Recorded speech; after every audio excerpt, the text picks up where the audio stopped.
খুব বেশি ক্লান্ত আর এক বুক হতাশা নিয়ে যখন ওই আকাশের দিকে তাকাই, তখন খুব বেশি মনে হয় আল্লাহ তাআলা ওপর থেকে সব দেখছেন আর বলছেন, আর একটু সবর করো, হতাশ হইও না।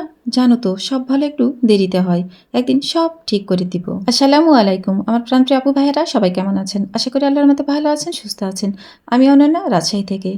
সকাল সকাল চলে এসেছি আমার গুলুমুলুদেরকে খেতে দিতে। ওর আব্বু তো চলে গেছে স্কুলে, আর বেলা হলে গুলুমুলুদেরকে খেতে দিই। আর গুলুমুলুদেরকে খেতে দিয়ে দেখছি আমার সোনামণিরা ডিম দিয়েছে কিনা, কারণ আমি জানি যে এখন ওরা ডিম দিবে, ডিম দেওয়ার সময় হয়ে গেছে।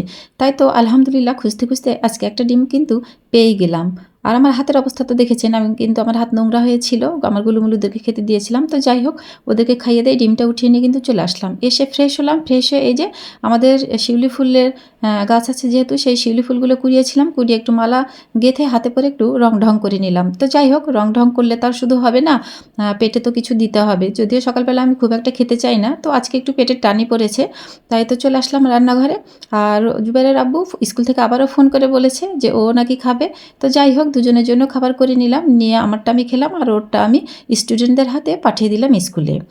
আর বাড়ির ওপর দিয়ে ছোটো মাছগুলো যাচ্ছিল, তো খুব ইচ্ছে হচ্ছিল যে এক পাও ছোটো মাছগুলো নিই, খুব বেশি নিব না, কারণ এগুলো কাটতে বাছতে পরিষ্কার করতে অনেক সময় লেগে যায়, এটা খুবই বিরক্তিকর ব্যাপার।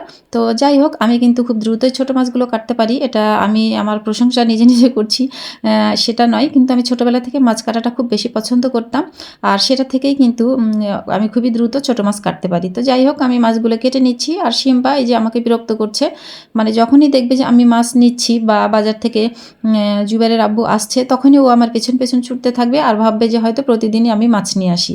তো যাই হোক, ওকে দুটো খেতে দিলাম, দিয়ে একবারে মাছ কেটে পরিষ্কার পরিচ্ছন্ন করে চলে আসলাম রান্না করতে।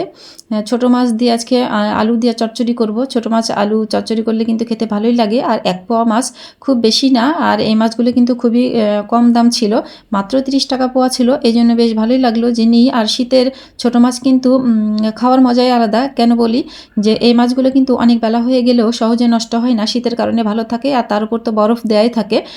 তো সে কারণে মাছগুলো খুব ভালো হয়েছিল, আর বেশিরভাগই ছিল পুঁটি মাছ আর মোয়া মাছ।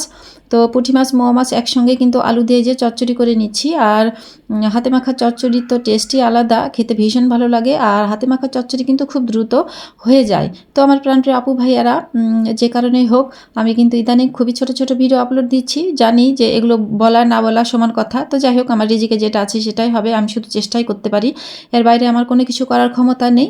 তো প্লিজ লাইক দিয়ে ভিডিওটা দেখবেন, আর অবশ্যই আমাকে ফুল ভালোবাসা দিবেন।